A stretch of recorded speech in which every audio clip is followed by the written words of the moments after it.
a shadowy council of spooks, agents, and ex-officials gathers in secrecy, a coalition calling itself the Interagency Weaponization Working Group. Their mission?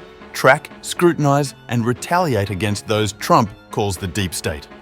Is this justice or a political vendetta hidden in plain sight?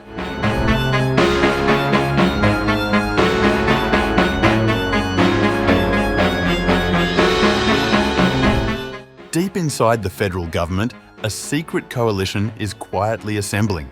Intelligence officers sitting alongside IRS agents, FBI brass meeting with Homeland Security officials, all united by one mission: carrying out Donald Trump's campaign of retribution against people he believes targeted him in the past, i.e. the deep state. They call themselves the Interagency Weaponization Working Group, and leaked documents reveal dozens of officials from 9 major agencies have been meeting since May.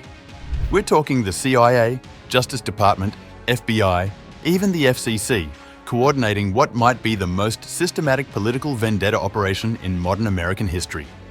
It started when Trump issued an executive order on his inauguration day in January, instructing the Attorney General to collaborate with other agencies to identify and take appropriate action to correct past misconduct by the federal government related to the weaponization of law enforcement and the weaponization of the intelligence community.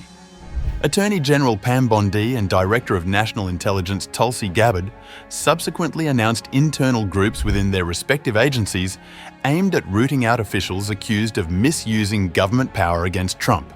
Shortly after Reuters contacted agencies for comment on Monday, Fox News reported the existence of the working group, citing Gabbard as saying she had stood up this working group. Several US officials confirmed the IWWG's existence to Reuters and said its mission was to implement the executive order. A White House official said anonymously, "None of this reporting is new."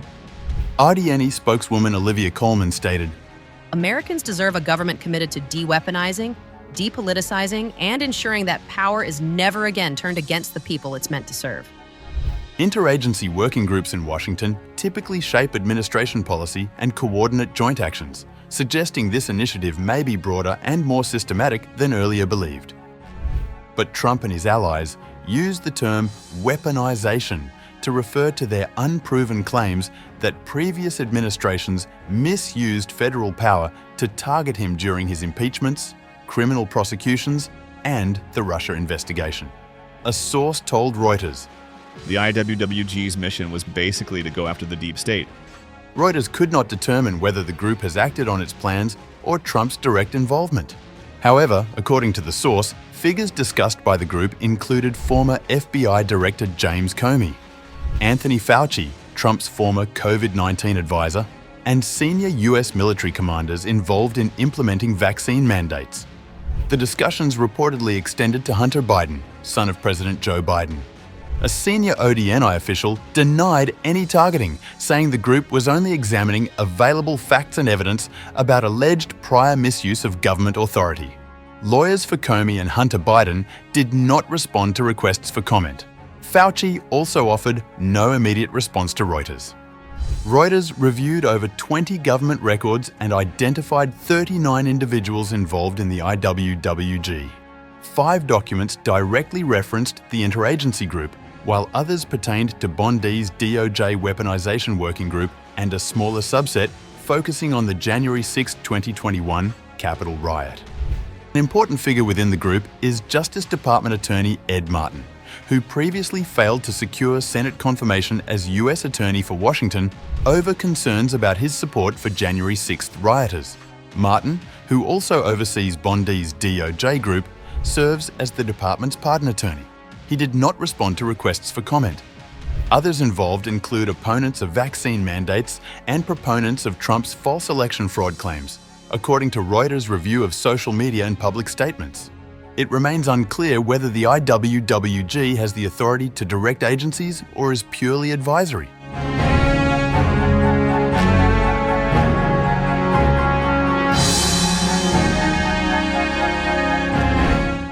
Within the intelligence community, Paul McNamara has emerged as a key player.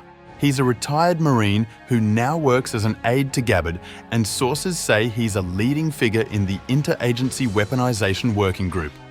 But that's not his only role. Two sources confirmed that McNamara also heads up something called the Directors' Initiatives Group, which is already drawing congressional scrutiny. Senators recently passed a defense bill specifically requiring disclosure of this group's membership, funding sources, and security clearances. When Congress starts demanding that level of transparency, it's usually because they're worried about overreach. The group reportedly discussed purging officials involved in the 2017 US intelligence assessment, concluding that Russia interfered in the 2016 election. Gabbard claimed in July that documents proved former President Barack Obama ordered intelligence agencies to fabricate that assessment, an accusation dismissed by an Obama spokesperson as bizarre. The finding has since been reaffirmed by bipartisan Senate and CIA reviews. Retribution for the prosecution of January 6th rioters was also a focus, according to the source. Bondi's DOJ group was tasked with reviewing those prosecutions. Documents reviewed by Reuters indicate a smaller set of officials across departments continues to meet on the subject, though the Justice Department denied such a group's existence. Other issues reportedly discussed included the Jeffrey Epstein files, the prosecutions of Trump allies Steve Bannon and Peter Navarro, and proposals to revoke security clearances from transgender officials. 5 documents reviewed by Reuters show the involvement of at least 39 current and former officials.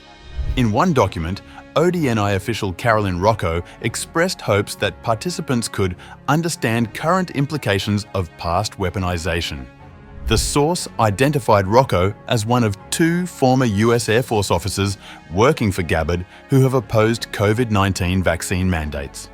Rocco co-signed a letter calling for court-martials of commanders who enforced the mandates. She did not respond to requests for comment.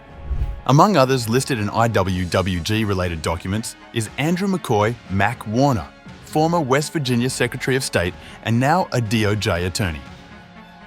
Warner previously claimed that the CIA stole the 2020 election from Trump.